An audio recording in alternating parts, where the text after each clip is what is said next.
Excellencies, ladies and gentlemen, around 1 billion people, almost 15% of the world's population, survive in poverty, lacking the income and capabilities to live with dignity. Poverty imposes massive human suffering. It is the most pervasive violation of human rights. It is also the root cause of socio-economic instability and of most political and security problems across the world. It is thus only right that poverty eradication is the first among UN's Sustainable Development Goals. Excellencies, over the past 30 years, poverty had visibly declined.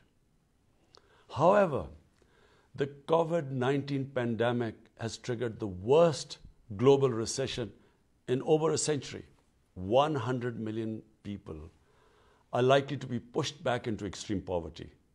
A decade's development could be reversed. The COVID virus does not discriminate, but it is the poor and vulnerable who have suffered the most from it. In Pakistan, we have been able to control the virus through our strategy of smart lockdowns. My government has done its utmost to shield the poor and the vulnerable. Despite our financial difficulties, we implemented a $1.25 billion package to deliver emergency cash to over 15 million families, covering over 100 million people. My government is implementing a multi-sectorial poverty alleviation program, ESAS, which means compassion in Urdu. It is the largest poverty eradication program in Pakistan's history. My government is committed to reducing poverty from 24.3% to 19% by 2023. My aim is to create an Islamic welfare state based on the principles of Riyasat-e-Madina through inclusive, equitable growth and economic modernization.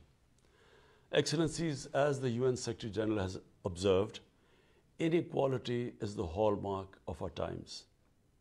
Today, the 26 richest people in the world own as much wealth as half the world's population does.